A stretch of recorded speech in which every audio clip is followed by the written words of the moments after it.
Everybody get in here, get in here, get in here right now, okay? Let me tell you, I'm not going to be too loud today because I'm a little under the weather, but I said, let me tell you, a friend of mine's reached out to me today, and he says, MJ, what is your best advice for a job interview? And I said, I gave him the advice, and I said, but I got to share this with you all, right? Because here's the thing. I'm self-employed today. Let me tell you, I'm self-employed. I love being self-employed. I love my companies. But back when I was interviewing for jobs, I could kill it.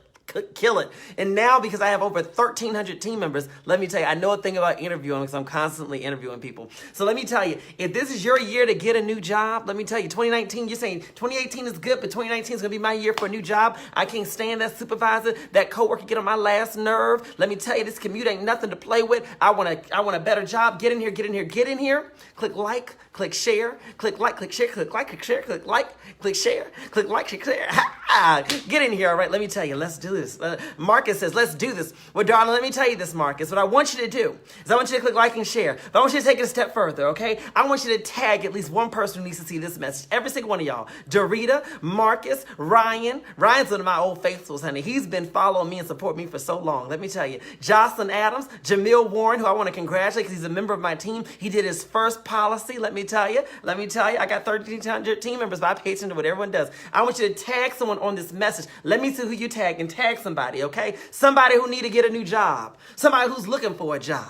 I'm going to teach you how to interview right now, okay? Let me tell you, I know how to do many things, okay? I'm good with this mouthpiece, baby. Let me tell you, okay? It's $1 million mouthpiece. That's what it is. I got $1 million mouthpiece. Let me tell you, okay? Let me tell you. Get in here, and tag some folks on this message.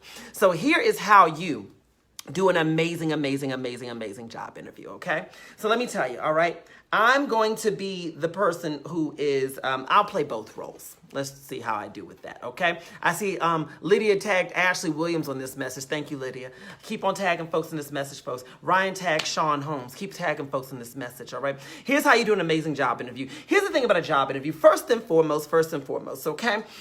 What you have to understand is that you can't do an amazing job interview if you don't first get the interview, okay? So your first step to getting the interview is to make sure that you are applying for a job in the best way possible. Here's my recommended approach for even applying for a job, okay? Once you've identified a company or a job that you want to apply to, the first thing that you want to do is figure out, do you know anybody at that company? Let me tell you this, you are twice as likely to be able to get an interview if there is an employee at that company submitting your resume than if you go online to submit yourself through their website or through a third-party job site, all right? So that's the first thing you want to do. But let's say you pick a company where you don't know somebody at that company, right? Well, here's the next thing that you can do. You can go directly to LinkedIn and find someone who works within that company and reach out to them. Here's one of the things that a lot of people don't know. These companies out here will pay employees referral fees for referring people to the jobs, right? And why do they do that? Because they don't have to pay a recruiter anyway to find an employee. So they would rather just pay someone in-house. And they know that if you're bringing someone as an employee, perhaps this person's going to be qualified or at least vetted.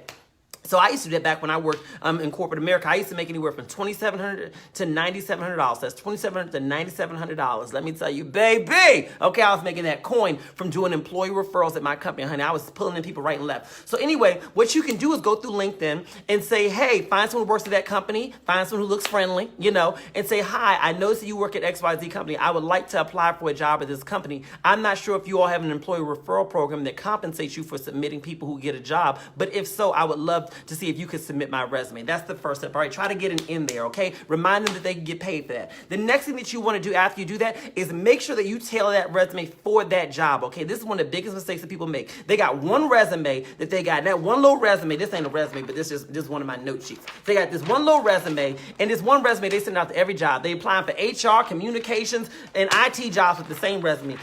Baby, a resume is a marketing piece, okay? This is your piece of marketing, darling. So here's the thing. You got to shape that resume around the requirements of that job. You hear me what I'm saying? You got to shape your resume around the requirements for that job. So here's the key to shaping your resume around the requirements for that job. I'm teaching you game, baby. I'm teaching you game. I'm teaching you how to get through the door. Okay? So this is what you got to do.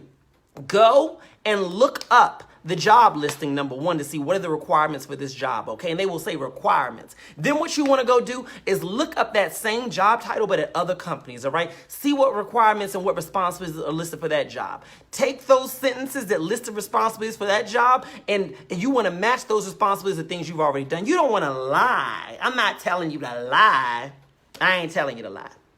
But I am saying that you want to make sure that you are finding job listings that are similar to what you're doing, and you can use that language to describe what you're currently doing within your job. Of course, assuming that that's accurate, okay? Make sure you're not putting anything that's inaccurate or anything that you're incapable of doing, okay? Y'all, those who hear me, hear me. Those who don't hear me, let it go over your head, baby. But those who hear me, hear me.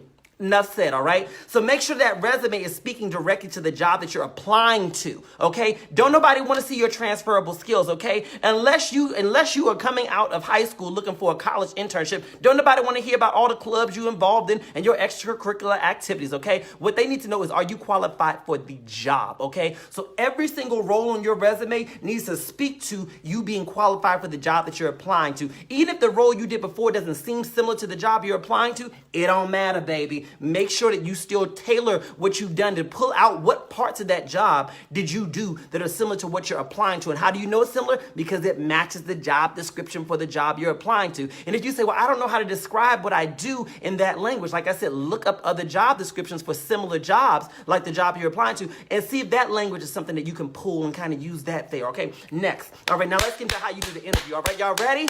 Y'all ready, team? All right, I'm going to teach you. When you go into that job interview, I want you to remember one thing. If they're willing to interview you, they're willing to hire you. Never forget that. If they're willing to interview you, they are willing to hire you. So when you come into that interview, what you need to know is that they want you just as much as you want them. Because if I'm interviewing someone, rather than a recruiter, rather than an executive, rather than a manager, the reality is that I want to hire someone as quickly as possible because interviewing you is not something that I want to be doing with my day. People don't like interviewing. What they want is someone to fill the job. So I want to find somebody as quickly as possible. I would love for the first person who comes through the door to be the applicant that I want to hire. That's just the bottom line. So when you come in, understand they want you just like you want them, all right? The only thing that's going to stop you from getting the job is you. So what you want to do, first of all, is coming from a position of power. When you sit down with them, you try to lead that conversation. Don't sit there and just, one of the things I hate is people come in there and sit there and they're like, okay, well, what questions do you have for me? How are you going to interview me? No, it's interviewing each other, darling. So one of the things you want to do is kick off me. This is how I used to do when I would come to my job interviews, okay? Back when I was interviewing for jobs, I would come in, always be cute, baby. Cute shoes, cute watch, cute bag, okay? All right, I don't care if you got to return that outfit to the store the next day, baby. You better look good, okay? Look like you at the level that you expect them to pay you at, okay? Let me tell you. So you come on in that job interview, and when you sit down with them, you say, oh, Maggie, it's such a pleasure to meet with you. I know that you have very limited time for me today, but what I would love to, first of all, ask you is if you could share with me, sort of what is it that you're looking for within an applicant for this role? Ask them the question first. That's the key. You want to get in first and ask the question first about what they're looking for. What are they seeking? Why is that important? Because what they say to you could differ a little bit from the job description. How many of y'all been in that situation when you're sitting with somebody and the job description is different than what they're describing in the room? So that's confirming that everybody's still on the same page. But also, most importantly, it's teaching you what you need to sell to them. An interview is a sales job. Don't you ever forget that. When you are interviewing, you are selling. And if you can't sell, you won't pass the interview, all right? So let me tell you, what you're going to do is you say, well, Maggie, what are you looking for within an applicant? Always kick it off first, all right? Or if you want to do it like this, how I do is I set the stage when I would go into job interviews. And I would say, Maggie, I know you got limited time for me today. What I would love to do is, first of all, learn about the role, just to learn what you're looking for. From there, I would love to answer all your questions that you have for me about my background. And then from there, we can kind of go in whatever direction makes the most sense. You say it just like that. And they see leadership, they see direction, all right? And then so I say, so what are you looking for in the role? And then she says, well, I'm just joking, y'all, but let's say she says, I'm looking for someone who knows how to train pigs to fly. And I'm also looking for someone who can teach rhinoceroses to swim. All right, that's what I'm looking for. And I can then say, well, fantastic, Maggie, because it's so funny. Within my last job, I was teaching pigs to fly. And I was also in a training program to train rhinoceroses on how to swim. And you speak to that. Now, am I saying lie? No, I'm not saying lie. I ain't saying lie. What I am saying is this, is that you need to first know what they're looking for. So you can say right back to them what you know how to do within the context of what they are looking for. Don't throw in no extras, okay? This is not McDonald's. You don't need to supersize the meal by throwing in some extra stuff. You need to tell them that you know how to do exactly what they are looking for. okay? That's the key to a successful interview, conveying that you are capable of doing exactly what they want. And the only way to know exactly what they want is to kick off the meeting by first asking them what they're looking for, and then you interject. Don't go into an interview from a position of weakness saying, well, what do you look, well, okay, well, I'll just answer your question. You sitting there with your cute little outfit on, your resume sitting in your lap, waiting on them to ask you questions. Baby doll, you ain't 22. You 45 with 3 kids and a husband that you trying to get rid of. Girl, you need to get this job and quit playing, okay? Go on in there from a sense of power and ask them what ask them what they're looking for, and then tell them what you got, okay? Now listen, my voice about to go and I got to shut this now because I got a whole week of meetings to get through, okay? But let me tell you, it's not rocket science to do a good job interview. It's simply learning how to understand what people want and then giving that right back to them, okay? You do that with your resume and you do that within your interview. If you do this, what I can tell you is that you're going to have much more successful job interviews than you'll have job interviews that don't go in the direction you want. If this message was helpful, go ahead and click like and click share and make sure that someone gets it. If you're watching me on Instagram, tag somebody who needs to see it, all right? If you're watching me on Facebook, tag somebody too. On YouTube, make sure you subscribe, okay? Because let me tell you, I got gems for you, okay? Let me tell you, okay? Jazz fingers, baby. I don't even know why I said that. I just thought about jazz fingers, all right? I'm glad this was helpful for you, Danielle Tichy, all right? Love you to death, love you to death, love you to death. Yes, Gregory, I did say that. All right, folks, bye-bye.